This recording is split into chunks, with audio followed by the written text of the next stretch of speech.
Initiate confession sequence. Forgive me, Father. I had the dream again. About the war.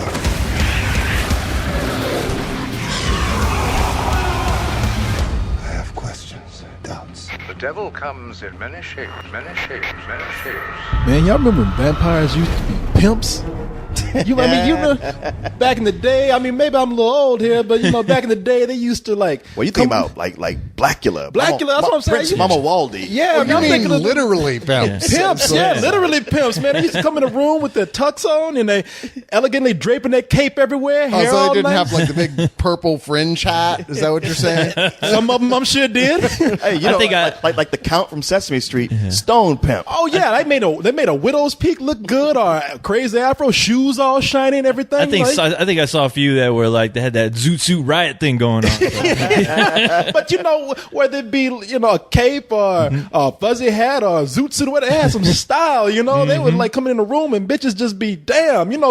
Please suck my neck. But today they're probably looking at this and like, what happened? It's like today we got vampires that are either glowing, sparkly metrosexuals, or they're just animals, crazy rabid animals. I blame Blade. No, I blame 30 Days a Night. I was going to say, you get your 30 days a night. Well, That was 30 the one days that was like they're feral animals. Yeah. Don't you understand? Well, that's where it started to evolve. But you have to give Blade some credit because even they had some vampires that were like the semi-zombie vampires that they couldn't even be around, that were stuck in that dungeon that you never saw. Right, but right. they still had the sexy vampires were the main vampires. Like 30 Days a Night was the one who re-envisioned them completely as just like feral kind of monsters. somewhere between werewolves and vampires, really. Well, I think what it's come down to is like we've already seen, like you say, the pimp vampires, but now these are their redneck ghetto country cousins that are finally surfacing. Yeah, well, they can only keep them hidden for so long. I guess you're right. I guess because somewhere like Blackula will be sitting with the count being like, where did it go wrong, man? It used to be beautiful. What happened? Did you have sex with a maggot? Is this what these things What came happened from? when we had style? Definitely some maggot rape going on. Well, something had to have happened. Something had to have happened because this is supposedly the future. Oh yeah, no wait, it's the Wild West. No wait, it's the future. No, it's the Wild West. Now, Cyrus, when an apocalypse comes, everything reverts back to the old does, West. The post-apocalyptic Mad Max West. all over. Anything. Yeah, It goes that's back to true. the old West. Yeah, we're talking about the style of vampires, and now we're talking about the apocalypse, and talking about how we have a mishmash of different genres, because that's what this movie all is. I mean, one of my biggest problems with this is that it takes so much, and it either takes a lot and puts it together in one big bowl to where it just becomes mush and is nothing, or it just takes things and changes it so much that it's not recognizable. Mainly the vampires here. It wants to be everything to all geeks, and the problem is that it doesn't have a sense of humor about it. Yeah, the other thing is it is. I mean, I saw hints of like Blade Runner, Alien, Judge Dredd. I mean, The Matrix, Mad Max, Equilibrium, Blade. Yeah, I mean, Yeah. it was throwing it all together in there, and there's nary a chuckle that's intentional to be seen. See, I saw it as a combination of like Unforgiven and Legion. And Legion, especially because we were just talking about this, Leon and I was looking this movie up because I was saying, who directed this? Because it reminds me of this movie Legion that we saw with Paul Bettany. It turns out the guy who directed this movie, Scott Charles Stewart, directed Legion. That's why we have Paul Bettany in this film. Hey, I'll Right. go you one better. Paul Bettany, he's playing these two religious, fighting dudes. You go back to the Da Vinci Code where he was the crazy religious albino. He's clearly got some issues with the organized church, but he's still really into God. Clearly. I mean, this is his thing. He's like, Love-hate here's what relationship. we're going to do. We're going to create sci-fi horror movies where the church is the bad guy, but somewhere in there's still God. That is true. Great. It'll be a whole new church. We're going to create movies that really no one's really going to go see. You know? Yeah, no, it's I'm talking about the movie takes it and makes it just a big mess, but that's not entirely true. I mean, there's so many things, so many genres and things that it borrows from that they put in this movie that some of it can't help but be cool. Yeah, that's true. There are moments that I was like, wow, that was actually pretty neat. I got to hand it to you. And then they say something and screw it all up. It's every piece of dialogue that's like taken from Sunday school where you're like, okay, you're trying to make that sound cool? Okay. Well, the problem is you've got you're Cam, taking a hymn and trying to make it badass. Only Samuel Jackson could pull that off. you've I'm got sorry. Cam Gigajet, how do you say his name? Giganet or who something? is one of the worst screen actors working. I couldn't believe the way he's delivering these lines. I mean, sure, it's supposed to have a Western flair to it or something, but you're like, Oh yeah, I can What are believe you it only doing? because he does that in every movie I've seen. yeah, he's horrible. Yeah, he's been in quite a few films. He was where in Burlesque. Yeah. And We- The Roommates. Every time we see him in something, we go, God, I can't believe this guy. So who is this guy? And we always forget that it's that same Yeah, he was guy. in The Roommate. He was in Easy A. He's in one of your favorite movies, Don't Back Down. Oh, yeah. I think that's where he first appeared. This movie, he plays a sheriff. Speaking of characters forget. that are in this movie, so Paul Bettany, we're talking about the religious figure that he is in this film. He played, Super priest. He's super priest. Now he's from an order of super priests. Yeah, Yeah. no, this movie is set in a world where you have this order of clerics who are just like super priests, as you said. I mean, They literally, when they get the calling, their mutant powers manifest. They pretty get that much. calling, and God hits them so hard in the head with a fucking cross that it just sticks right there. Yeah, There's it a does. mark on their head. But they are like ninja priests because they came in and saved the world, at least humans, from extinction at the hands of these feral vampires. Maggot vampires. The maggot vampires. But here's the deal. Once they saved humanity, it was like the church had no more use for them. Well, they're like special ops, Vietnam fighter, veterans. Where like, okay, the war's over. It's over, Johnny. It's over. Yeah, this is the movie's Nothing's over. movie's attempt at a political subtext. You see the priest out on the corner with cardboard signs. I'm a former cleric. I saved the world. Please give me a dime. They're garbage man now. They're mopping the floor at the restaurant. I mean, Yeah, they literally are. The one character's like, I'm in waste management. yeah, seriously, she's a garbage woman. Yeah. Yeah, Well, usually when somebody says waste management, that means they're in the mob. So maybe That's true. maybe she was Yeah. part of the No, mob. that bitch is taking out trash.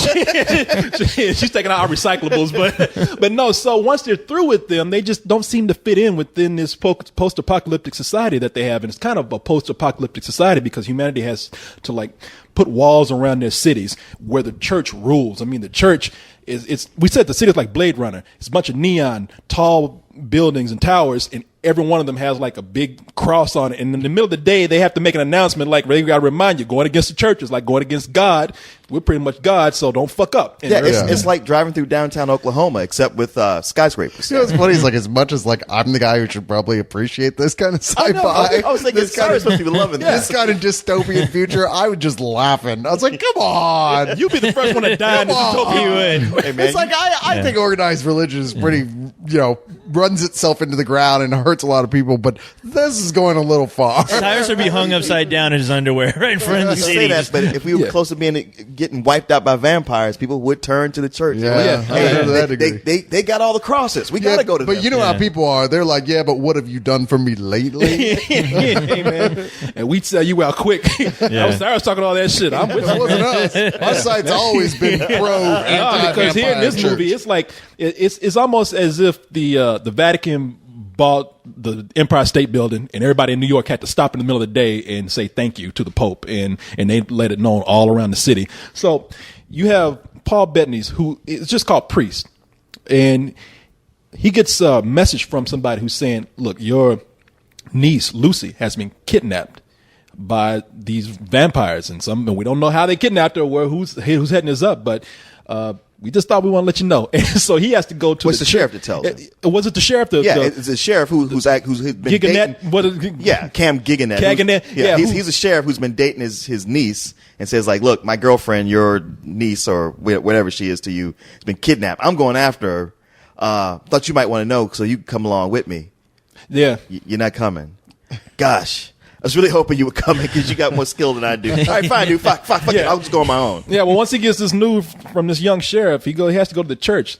who in here is headed by Christopher Plummer. And anytime Christopher Plummer's the head of something, he's evil. yeah, He's not a good guy. I haven't It's seen either that him or Max guy. von Sydow. I haven't seen that guy in such a long time. I thought he was dead. Actually, I was like, "Oh, that guy's still alive and kicking. Good for him." It's just because we just saw him in The Sound of Music, and we were like, "Wow, that guy's That's still right. alive." Yeah, that's Yeah. right. Actually, we saw him in a movie where he was somebody's gay dad. He was Ewan McGowan's gay dad. Beginners, whatever it was. But anyway, yeah. But you're right. If he's somebody's dad, he's gay. If he's heading up something, he's evil. He's somebody's daddy's gay. The plumber rule. No, he was Diane Lane's dad, and they almost went out on a date together. He was He's still in the gay. closet. Yeah, he was on the DL. Come on now. But Christopher Plummer is telling him, like, look, man, we can't rouse these people up by letting them know that there's vampires going crazy. We put them on a reservation. How you put animals on a fucking reservation? I don't know, like Indians or something. But anyway, yeah, but on a reservation, they would never cause trouble. It's going against the church. It's heresy to say that vampires are around, so we forbid you to go after your niece. And he's like, fuck it. I'm super priest. I'm going to do what I want to do. So, and that's where the movie kicks off. It becomes a mission of him going to find his niece. And it's at this point that the movie, with all the great ideas and set pieces, because it is sort of a cool mishmash of a science fiction horror monster movie western. Yeah. And it's like, man, this is setting this up pretty cool. But Cyrus, you're right. You could take every character in this movie, fold them up tightly, put them in an envelope, and mail them for cheap because they are flat. Oh, yeah. They don't. They have very. I won't even say it's bad dialogue. It's just dialogue that's just very average, and they have no real emotion. They're just there to serve a purpose for a typical action. No, it's dialogue you've heard in every other movie like this, which is kind of sad. Where I'm like, okay, wow, did anybody bother to really like type a script up, or just like, what's the last like cool like action genre film you've seen? And like, just say something cool around the, just being a badass. And They lifted every Western cliche they could find that was like so cliched that even 8-year-olds know them and said them like they were serious. Not a trace of irony or tongue in cheek about it. And when you got somebody like Cam, I can't act, trying to do lines like that, you're like, stop. Yeah. But then again, some of the action choreography is actually pretty fucking cool. So it'll go, stop talking, and oh look, there's a vampire. Cool, something cool's gonna happen. But you know what? As cool as that was, I still didn't find it all that impressive, only because I still felt like, this is stuff I've kind of seen before. I've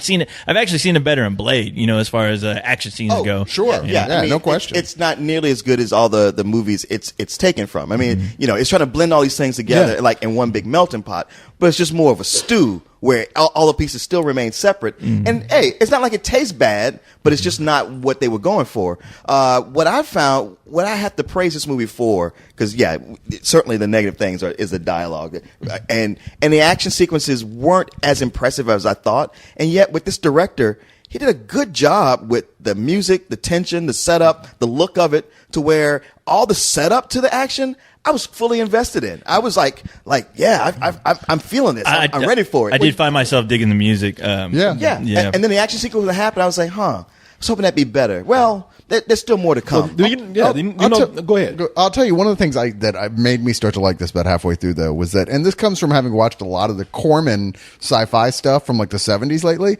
totally reminded me of that stuff. Oh, yeah. I mean, from the motorcycles, the jet motorcycles they were riding. Just riding it a was jet like, engine with wheels on it. it was fucking Warriors of the Wasteland. It felt like we were watching that again, but with vampires. I was like, you know what? This guy has definitely like watched a lot of those and loves them, and he doesn't get it right per se, but it's got that same sort of fuck it, it's Saturday afternoon. I got nothing else to do. I'll watch this. That's true. See, I thought I was getting that cool Megaforce movie that I wanted when I first saw that movie. Yeah, but see, I think this movie does itself a big mistake by in the opening credits, or even before the opening credits, or just the opening of the movie.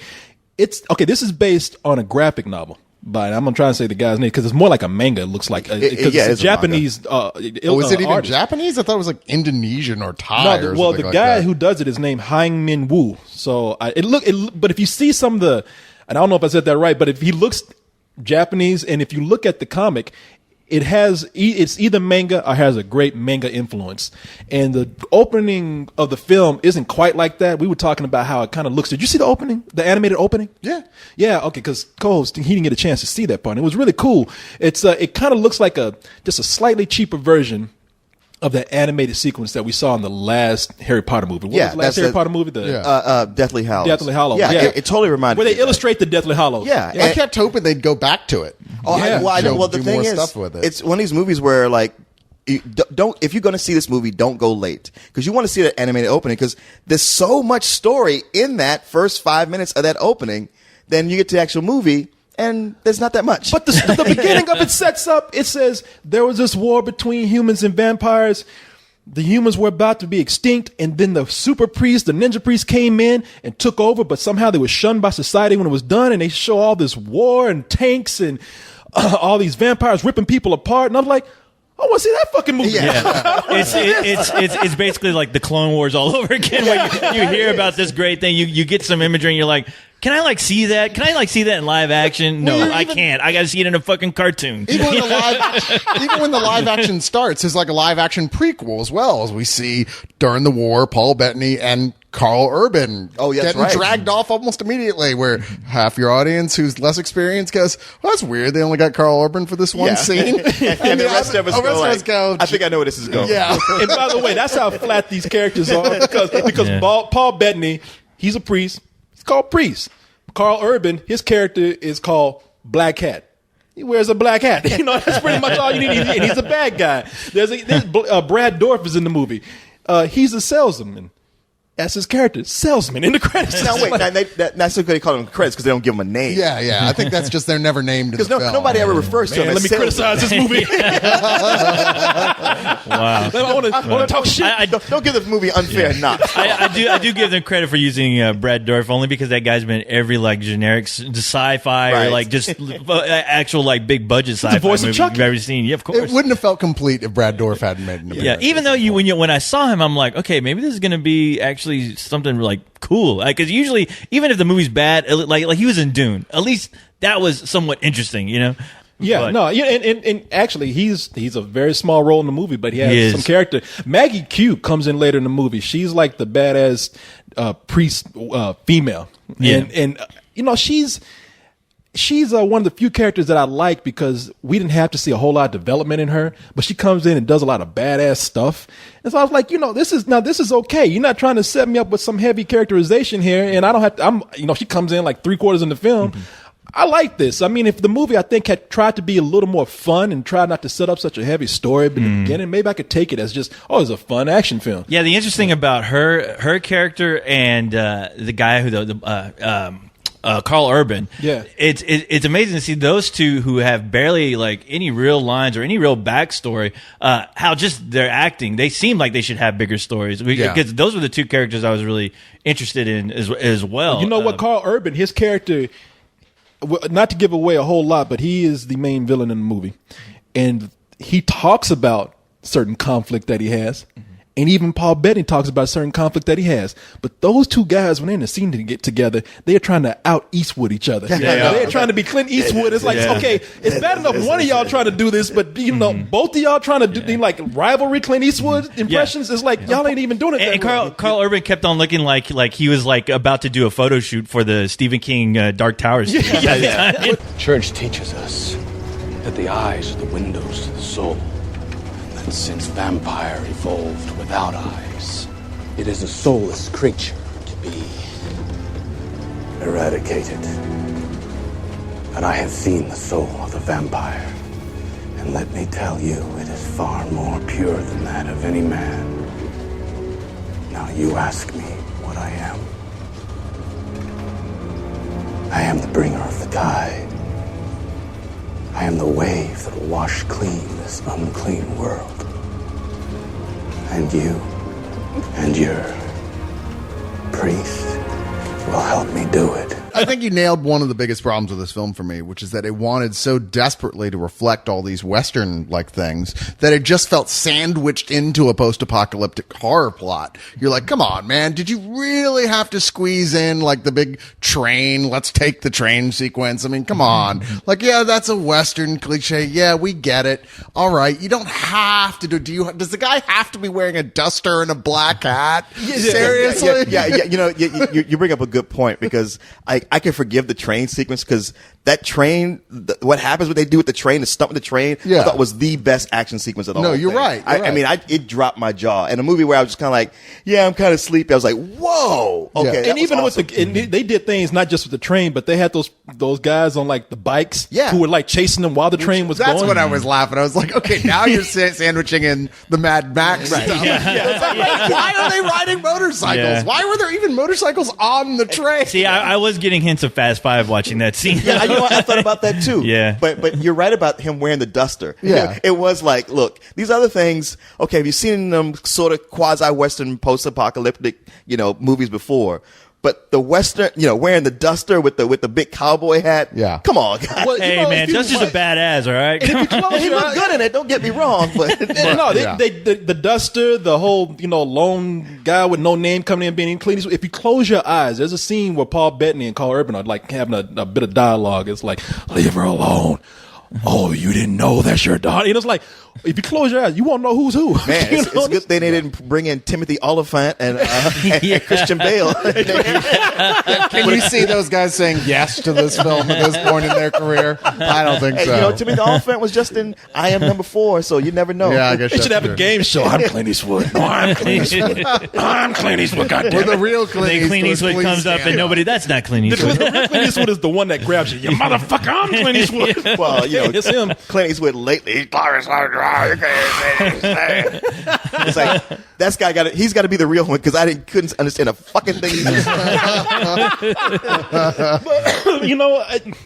I really did like a lot of the movie. I mean, for all the stuff we're talking about with the cliched look of the, they just had to make it too much of a Western with the guys in a duster sitting up there looking like a lone gunslinger. Some of it actually looked cool. I mean, I like the Western aspects that they brought into it. The thing that kind of took me out of it, it really took me out of it, it's like, man, these vampires.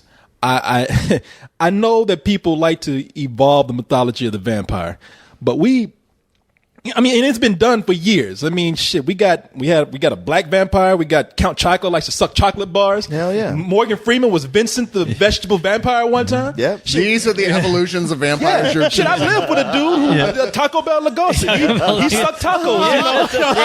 That's right. It's okay to evolve them, but here these really are not vampires. No. They don't really suck blood. They tear their victims apart. They live in a hive where they have a queen. They have no problem They're with aliens. religious iconography. They're at aliens. all. That's all. What's that? They have no problem with religious iconography of any kind. Right. No, Because none. they even say it. They're like, yeah, what are you doing, man? Well, The sun fucking still religious hurts. shit doesn't do Sun still anything. hurts. And the But- sun still hurts. yeah, but, but you're they're right. aliens. They're aliens. They're That's all aliens they are. from Alien. Yeah. And even to the point where they go into like a hive and they look at how it's built and it's all fragile and it's made out of this. Stuff they secrete. They say they secrete this to make their hives. And I was like, Dracula would never rub his ass on something to build his castle. This is just insulting here.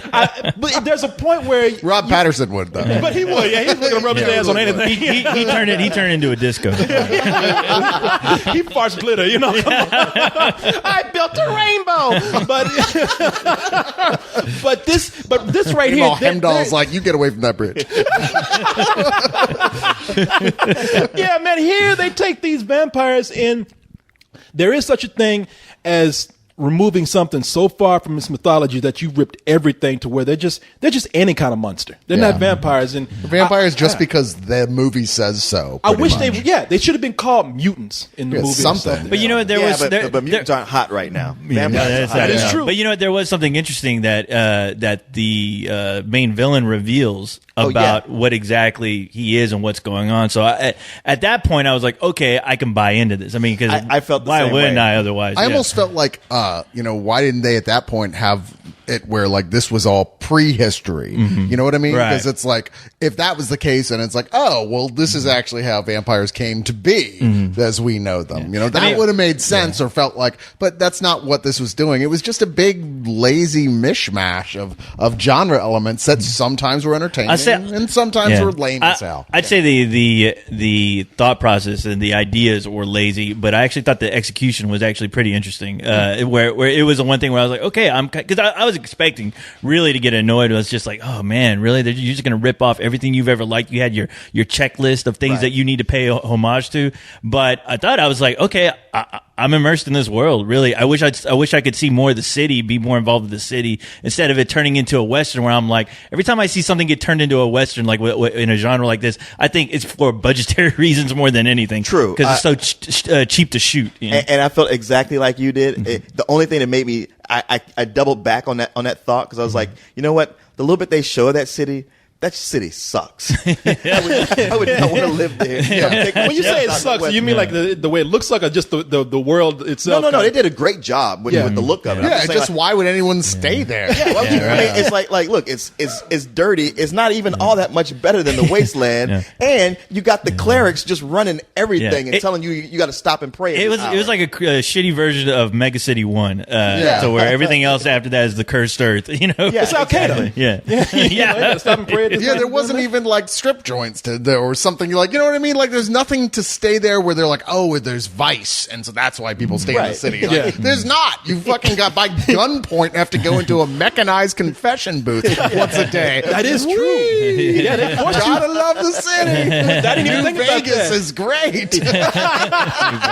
That is true. They force you to confess. It's like, what are you going to do? What are you going to do when you confess, dear Father? I got shit to confess. You won't let me do anything. Hey, I was waiting for Max Headroom to be a priest at the confessional booth.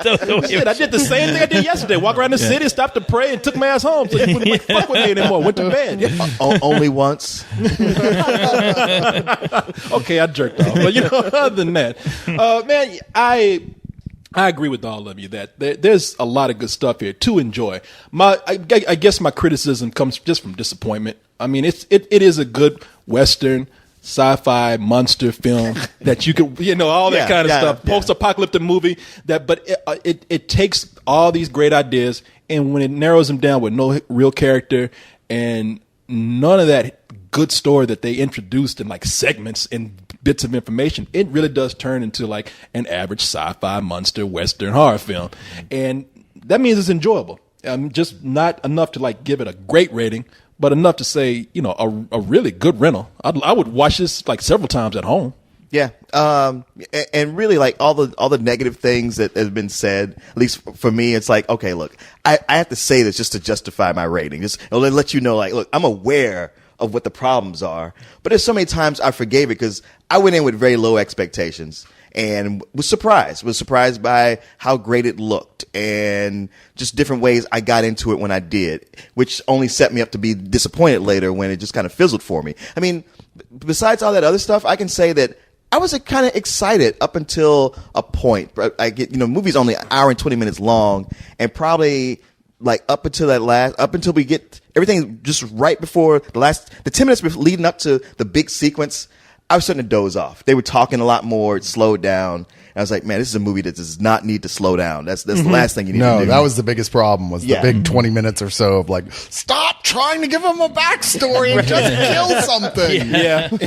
But it was fun, and they did a good job what they did. And I thought this was a case of a really terrible writer and a director doing so much more with a shitty script that I ever would have thought somebody would have done.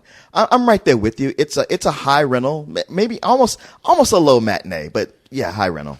I don't like it quite as much as you guys did. I mean, this is one of those films that I felt it is thoroughly mediocre. I mean, in so many ways. I even thought that the direction was mediocre. I mean, may I point out to you the action scene where the female priest throws 2 rocks in the air, and the main priest jumps on those rocks to get to a higher place in midair.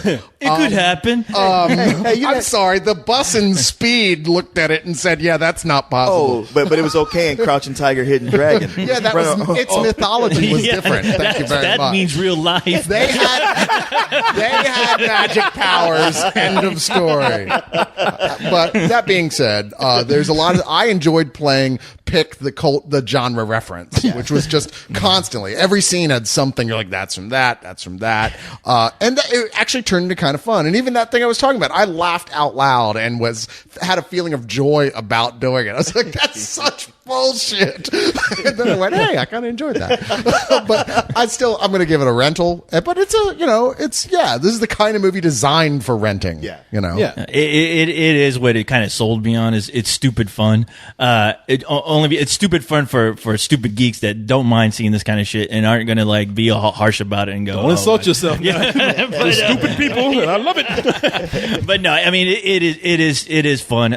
But the thing is, like, as far as the action goes, none of it really impressed me. All I kept thinking is, wow, this whole choreography must have been done by the guys who do Underworld, because as cool as they want to be half the time, it's just like, okay, yeah, I can see flying stars in slow motion only so many times before I just don't care anymore. Yeah. And CG, creatures flying around, getting in wrestling matches that I just don't care for either. Yeah. I mean, it seemed like if they end up doing a sequel, which it seems like it's leaving itself open to, it could get more interesting. Because I mean, I did enjoy the world. I did enjoy the world that it was set in, and I was curious to see where else they would go with it. But yeah, Carl Urban was. I actually liked him as little as he did in this film, and Paul Bentley. He's always kind of fun to watch, but you're always thinking, man, dude, just like, I know you got more potential than this. Really, really talk to your agent about, finding you some better shit to do. That's his thing. Is it? He's the God guy who hates God, but he loves God. The only time he's not playing a God guy is when he's Jarvis, the butler. Well, his career is going to go the way of Steven Seagal at some point, but you know what? But other than that, yeah, it's a straight up rental for me. So yeah. No, I agree with you. It is a mediocre movie, and you know what? That's one of the things we didn't even say. Is like it really is CG'd out. Those vampires. I mean, they look like baby rats when they're born. Oh, yeah. I thought the action was only really impressive when Maggie Q was the one who was doing it, and her scenes are badass. Yeah, they are. There's a whole sequence where she's taking on a group of motorcycle riders while she's just standing there, and I was like, damn, that bitch is hot. That's where ass apart. That's where you kind of go like, where's her movie at? Like if this movie was about her, it would outdo Underworld. The I think sequel is Priestess. Yeah. Right, exactly. Oh, but you know what? Just thinking about those creatures though, those vampire creatures though, it just hit me what those things were reminding me, because I'm like, I've seen these same exact creatures, the demons from Constantine. They do look like that. They're slimy. They have no eyes. The way they move and everything. I know. Constantine, out of all things. Yeah. And as a monster and as a creature feature, I would have been all right with that. Even as CG'd out as they were. I didn't mind calling vampires. That got to me a little bit. Let's get back to straight up pimping with vampires, man. That's all Can I'm you saying. imagine this where it was like pimping vampires though? Like replace all the CG ones. The guys going blah. Look, man. Next time they just need to put one of those vampires in goddamn hammer pants, and I'll be fine. All right. The budget wasn't enough for all those spats they would have needed for the CG spats. It's okay. You can have CG spats. Oh yeah, no, that would have been a whole different city. I tell you that much. Would have been a hole on every corner. You were required to get a hole every day. Now see, that city I'd stay in. Father, forgive me, for I have sinned. I did not get a hoe today. The citizens have complete faith in the church's ability to keep them safe. Whatever you hear, don't scream. What good is that faith when it's a lie? You have no idea what's coming, priest.